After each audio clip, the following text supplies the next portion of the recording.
you ever seen two dogs say goodbye to their dad? Because what you're about to witness will absolutely shatter your heart and then piece it back together in the most beautiful way possible. Little P was pressing his tiny body against his big brother Tonka, trying so hard to comfort him. You could see it in their eyes. They were completely lost. Both of them had just survived something no dog should ever go through, a tragic hiking accident. Their dad, Chris, my cousin, didn't make it. He died on impact when all three of them fell from that cliff. But here's the thing that breaks me every single time. His dog survived.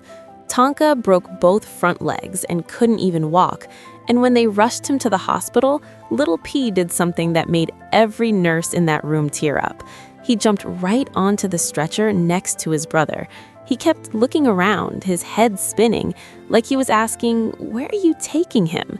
They were kissing each other's faces, and I swear it looked like they were whispering, "I'll see you on the other side of this. It'll be okay." Tonka had to be put in a cast. He couldn't move, couldn't play, couldn't do anything for weeks, which meant something heartbreaking. They had to be separated.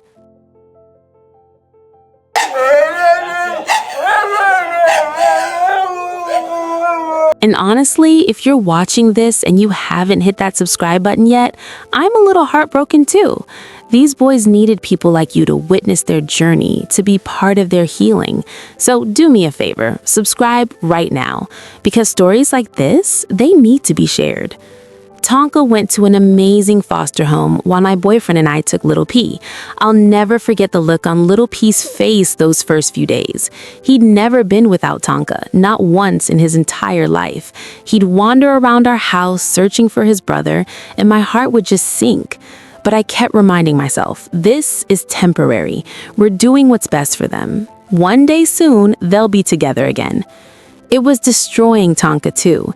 At 10 years old, adjusting to life without his dad was already impossible. Chris had raised him since he was a puppy. They were inseparable. Now he was healing from broken legs, living in a strange house, and his little brother was gone. The weight of all that trauma, I could see it in his eyes. But slowly, day by day, both of them started to heal. Our foster families poured so much love into them. We all knew we couldn't keep them permanently. We already had dogs, and Tonka was too old to learn how to live with new pack dynamics. Plus, we needed to find them someone special, someone who would give them the life Chris gave them. Adventures, hiking, the outdoors, the life they deserved. So we started looking for the perfect home where they could stay together. We went through dozens of applications, and then one stood out. I kept going back to it. Something told me this is it. This is their family. The adoption day arrived, and it wasn't just about them meeting Brandon and Haley. It was the day Tonka and Little P would see each other again after weeks apart.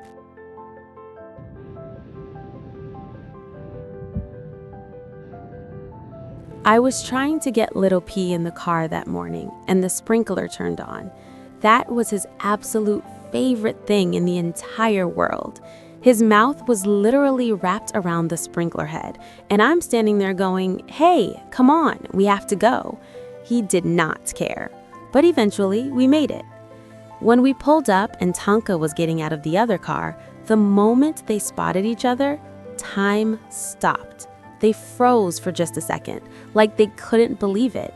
And then their tails started wagging so hard I thought they might take off like helicopters.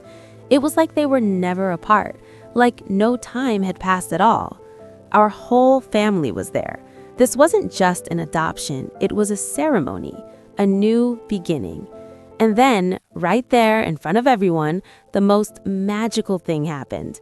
Tonka started howling, that deep, soulful howl he's known for, and then Little P joined in. They stood there together, heads tilted back, singing this haunting duet. Every single person watching had tears streaming down their faces. It felt like they were singing to Chris, like they were telling him, "We're okay now, Dad. We're going to be okay." We had pictures made of Chris and the boys for his parents. Chris's cousin had custom food bowls made that said, "In loving memory of Chris," pushing on them. Every little detail mattered. We wanted them to carry Chris with them into this new chapter. The first few days in their new home, Tonka and Little P were glued to each other. You'd never see one without the other right beside him. They had this patio where we put one of their beds, and they'd just sit there for hours, watching people walk by, soaking in their new neighborhood. Little P is this tough, meaty little guy who just wants to roughhouse and wrestle all day. He's pure emotion and energy. Tonka's more thoughtful. You can almost see the wheels turning in his head. Sometimes when he's feeling pensive, he'll break into song, and every time, Little P joins him. Brandon and Haley swear they're talking to Chris, singing to their dad in heaven. We like to think he's still present, still watching over them. Here's what gets me though. Do you think dogs truly understand death the way we do? Or do you think Tonka and Little P just believe their dad is on a really long adventure and might come home someday? Drop your thoughts in the comments. I genuinely want to know what you think.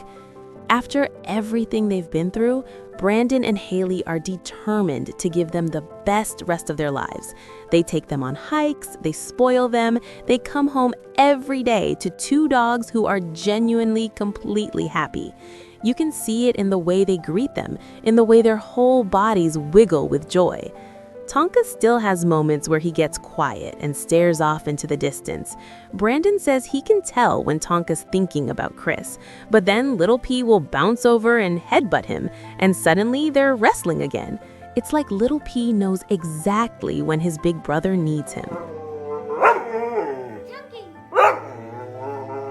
They've kept all of Chris's things. His hiking boots sit by the door, his jacket hangs in the closet. Sometimes the boys will walk over and just sniff them, remembering. Brandon and Haley never move those items. They understand that grief doesn't have a timeline, even for dogs. Every morning now, Brandon takes them to the same trails Chris used to hike. Tonka leads the way like he's following an invisible path, one he walked 1,000 times before. Little P stays close, always checking that his brother's okay. Tonka loves being outside. Little P loves wrestling.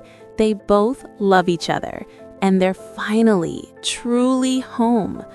This story wrecked me and put me back together. If it did the same for you, share it with someone who needs to remember that even in the darkest grief, healing is possible. Love is possible. New beginnings are possible.